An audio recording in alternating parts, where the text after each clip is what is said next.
ini akan menjelaskan materi mengenai auditing proses pembiayaan meliputi asuransi dibayar di muka, aset tidak berwujud, properti pabrik dan peralatan.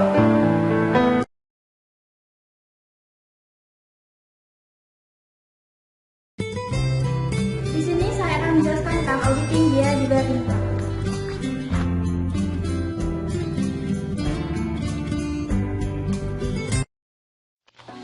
Auditing biaya dibayar di muka. Biaya dibayar di muka merupakan jenis aset yang ada pada laporan posisi keuangan sebagai hasil pembayaran suatu perusahaan untuk barang atau jasa yang akan diterima dalam waktu dekat. Contoh-contoh biaya dibayar di muka antara lain asuransi dibayar di muka, sewa dibayar di muka, dan bunga dibayar di muka. Pada banyak perikatan, biaya dibayar di muka, biaya tangguhan, dan aset tidak berwujud tidak sangat material. Oleh karena itu, prosedur analisis substantif seringkali digunakan untuk memverifikasi saldo-saldo akun. Penilaian risiko bawaan. Risiko bawaan untuk beban dibayar di muka seperti asuransi dibayar di muka akan dinilai rendah, karena akun-akun ini tidak melibatkan isu akuntansi apapun yang kompleks dan bermasalah. Salah saja yang mungkin dapat deteksi pada audit terdahulu secara umum akan memiliki jumlah yang tidak material. Penilaian risiko bawaan. Biaya dibayar di muka biasanya diproses lewat proses pembelian. Pembahasan selanjutnya berfokus pada akun asuransi dibayar di muka karena hampir ditemui pada semua perikatan. Penentuan auditor atas risiko pengendalian untuk asuransi dibayar di muka didasarkan pada efektivitas pengendalian dalam proses pembelian. Contohnya seperti prosedur pengendalian dalam proses pembelian harus memastikan bahwa polis asuransi yang baru telah diotorisasi dengan tepat dan dicatat. Prosedur substantif asuransi dibayar di muka. Auditor dapat mengumpulkan bukti yang cukup dan tepat atas asuransi dibayar di muka dengan melaksanakan prosedur analitis substantif. Prosedur analitis substantif untuk asuransi dibayar di muka efektif untuk memverifikasi saldo akun asuransi dibayar di muka yang dilaporkan dalam laporan keuangan biasanya tidak material. Prosedur analitis substantif berikut biasanya digunakan untuk menguji asuransi dibayar di muka antara lain membandingkan saldo tahun ini pada asuransi dibayar di muka dan biaya asuransi dengan saldo tahun sebelumnya, memperhitungkan berbagai perubahan dalam aktivitas operasi. Kemudian, menghitung rasio biaya asuransi terhadap aset atau penjualan dan membandingkannya dengan rasio tahun sebelumnya. Yang ketiga yaitu menghitung estimasi saldo akhir akun dibayar di muka menggunakan premi saat ini dan waktu yang tersisa pada polis di akhir periode. Pengujian rinci atas asuransi dibayar di muka. Hal ini dilakukan ketika auditor mencurigai salah saji berdasarkan audit tahun lalu atau ketika prosedur analisis substantif mengidentifikasi bahwa saldo akun mungkin salah saji. Di sini saya akan menjelaskan tentang aset tidak berwujud.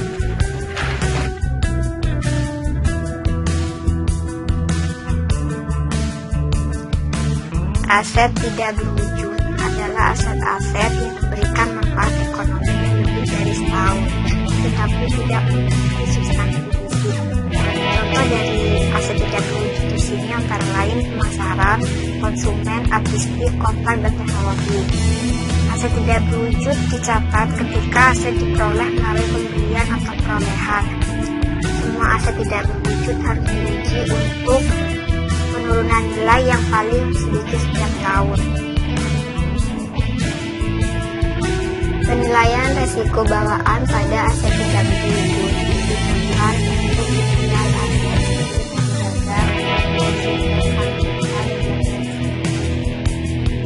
baik klien maupun auditor seringkali menggunakan data spesialis untuk mengukur dan menentukan yang wajar. Penilaian resiko pengendalian pada aset tidak berwujud. Dalam hal ini manajemen bertanggung jawab untuk membuat pengumpulan yang wajar dan diungkapkan sehingga harus membuat spesifikasi dan laporan untuk menentukan pengumpulan biaya jaminan dan apa yang sesuai, mengidentifikasi dan mendukung hasil yang digunakan. Prosedur substantif pada aset tidak berwujud ini antara lain membantu mengarahkan perhatian auditor pada situasi yang membutuhkan investigasi tambahan diperoleh melalui ujian uji, di mana prosedur analisis substantif ini tidak berguna dalam menentukan yang tepat terkait dengan asasi pendidikan tidak lain penilaian kemudian akan hak kewajiban dan kewajiban dan klasifikasi.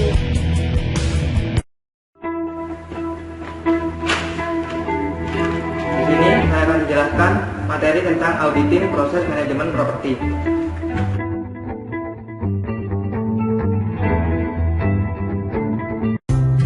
Auditing proses manajemen properti.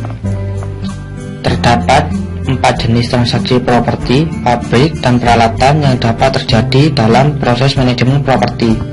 Yang pertama, pemerolehan aset modal untuk pertimbangan kas atau non-moneter. Yang kedua, disposisi aset modal melalui penjualan, pertukaran, mengganti aset yang sudah usang, atau mengganti aset yang lebih baik. Yang ketiga, depresiasi aset modal melalui umur ekonomis mereka. Yang keempat, sewa guna usaha atas aset modal. Selanjutnya, penilaian risiko bawaan untuk proses manajemen properti. Dalam penilaian risiko bawaan untuk proses pembelian memberikan titik awal untuk menilai risiko bawaan untuk properti, pabrik, dan peralatan. Terdapat 3 faktor risiko bawaan berikut yang diklasifikasikan sebagai karakteristik operasi yang membutuhkan pertimbangan auditor. Untuk yang pertama, masalah akuntansi yang kompleks.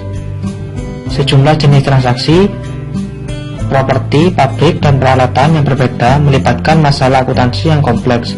Seperti contohnya akuntansi sewa guna usaha, akuntansi aset yang dibangun sendiri, dan bunga yang dikapitalisasi.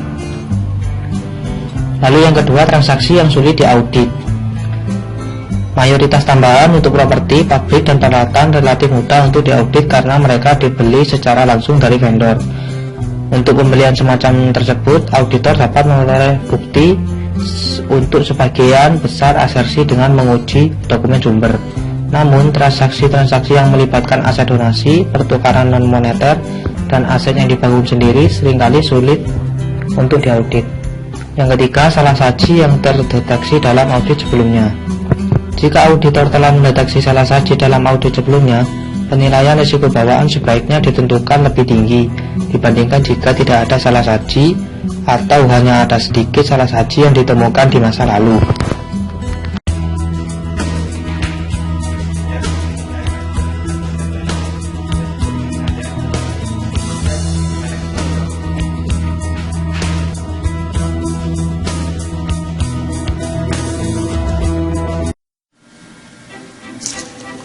Penilaian risiko pengendalian proses manajemen properti. Yang pertama, keterjadian dan otorisasi merupakan aktivitas pengendalian untuk asesi kejadian dan otorisasi biasa. Otorisasi yang biasanya merupakan bagian dari proses pembelian. Daftar permintaan pembelian dimulai pada departemen yang relevan dan diotorisasi pada tingkat yang sesuai dalam entitas. Namun, transaksi aset modal yang besar merupakan subjek untuk aktivitas pengendalian di luar proses pembelian. Yang kedua yaitu kelengkapan. Sebagian besar entitas menggunakan perangkat lunak untuk memelihara catatan properti elektronik secara rinci. Dalam buku besar pembantu seperti pabrik, properti, dan peralatan biasanya memasukkan informasi sebagai berikut pada setiap aset modal. Yang pertama yaitu deskripsi, lokasi, dan nomor ID. Yang kedua, tanggal pembelian dan biaya yang telah ditetapkan. Yang ketiga yaitu metode depresiasi untuk tujuan pembukuan dan pajak, nilai sisa, dan estimasi umur manfaat ekonomi dari benda tersebut. Yang ketiga yaitu pemisahan tugas. Adanya pemisahan tugas di sini sesuai untuk proses manajemen properti bergantung pada volume dan signifikansi transaksi yang diproses. Contohnya, jika entitas membeli mesin dan peralatan dalam jumlah besar, atau jika memiliki proyek dengan modal yang besar yang sedang dilakukan, mungkin akan melakukan proses pengendalian formal. Dan seperti yang telah dijelaskan sebelumnya, ketika jumlah transaksi kecil, auditor seringkali mengikuti strategi substantif ketika audit properti, pabrik, dan peralatan. Oleh karena itu, seringkali pembahasan rinci atas prosedur substantif untuk properti, pabrik, dan peralatan akan diberikan kemudian. Dalam pembahasan ini juga berfokus pada prosedur analisis substantif dan pengujian rinci atas transaksi saldo akun dan pengungkapannya. Di sini saya akan menjelaskan tentang prosedur substantif properti, pabrik, dan peralatan.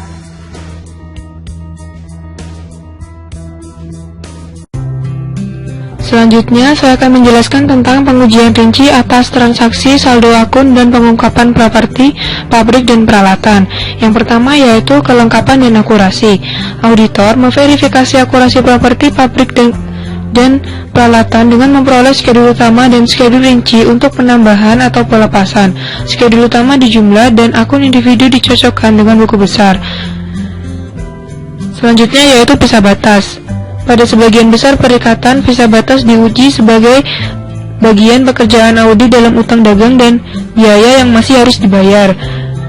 Dengan menguji faktur vendor dari beberapa hari sebelum dan setelah akhir tahun, auditor dapat menentukan transaksi aset modal dicatat dalam periode yang sesuai, meminta keterangan personal, review transaksi sewa guna usaha untuk periode yang sama, dapat memberikan bukti visa batas sewa guna usaha yang sesuai. Yang keempat yaitu keberadaan. Untuk menguji keberadaan, auditor memperoleh daftar semua tambahan utama untuk menyatakannya dalam dokumen pendukung seperti faktur vendor. Selanjutnya yaitu hak dan kewajiban. Auditor dapat menguji hak atau kepemilikan dengan menguji vendor atau dokumen pendukung lainnya. Dalam beberapa hal, auditor dapat menguji, mengonfirmasi akte properti dan atau surat bukti hak milik untuk bukti kepemilikan. Selanjutnya yaitu penilaian dan alokasi.